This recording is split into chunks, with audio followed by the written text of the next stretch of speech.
One day, Alex gathered Steve and Endy outside their base, a mischievous grin on her face.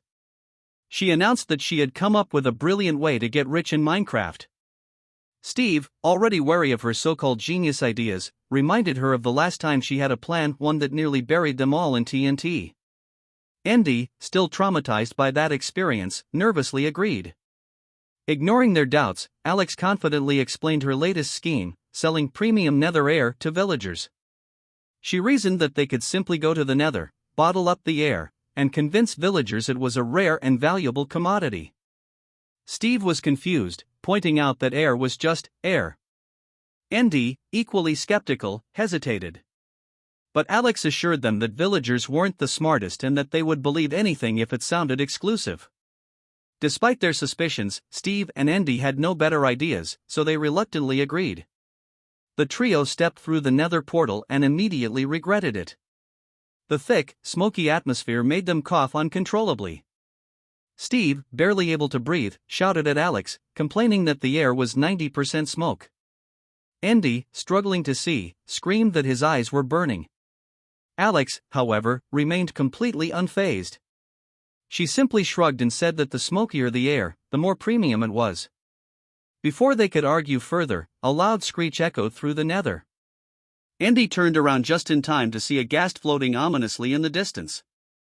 He panicked and alerted the others, but before they could react, the creature launched a fireball directly at them. Alex quickly dodged out of the way, but Steve wasn't so lucky. He was hit head-on and sent flying straight into a lava pool. As he burned, he screamed that he knew this was a terrible idea. Alex, completely ignoring his suffering, continued scooping air into bottles, casually reminding Steve that he would respawn in 5 seconds anyway. Back in the overworld, the three of them set up a fancy market stall with a large sign that read, "Premium Nether Air, Limited Edition." A few curious villagers gathered around, examining the strange bottles.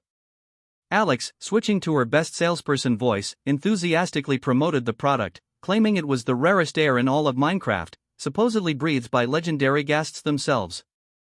Steve, watching the skeptical villagers, whispered to Alex that they didn't seem convinced. Alex thought for a moment, then suddenly gasped dramatically. She turned back to the villagers and declared that the air had special powers. Specifically, it could make their trades better. That was all it took.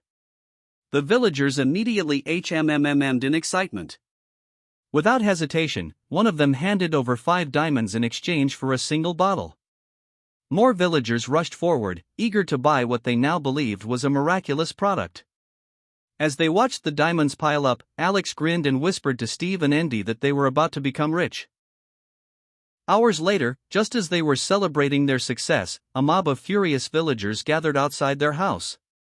One particularly angry villager held up a bottle and shook it furiously. The others muttered angry HMMMs, demanding an explanation. Steve, now completely panicked, informed Alex that the villagers had figured out the scam. Endy, growing nervous, wondered if villagers had a police force in Minecraft. Alex, realizing the situation was getting out of hand, quickly formulated a backup plan. "Run," she yelled. Without hesitation, all 3 of them bolted from the scene as the enraged villagers pelted them with potatoes and emeralds. As they sprinted away, Endy suddenly stepped on something unusual. Before anyone could react, Steve recognized the object and gasped. It was a pressure plate. There was no time to escape. Boom! The explosion launched all 3 of them high into the sky. As they soared through the air, Alex, laughing despite everything, admitted that maybe this hadn't been her best idea after all. They came crashing down into a nearby pond, drenched and defeated.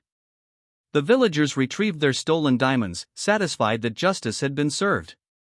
As Endy coughed up water, he hesitantly asked what their next business idea would be. Alex, already recovering from the disaster, grinned and suggested something new, selling end portal fragments. Steve, groaning, buried his face in his hands.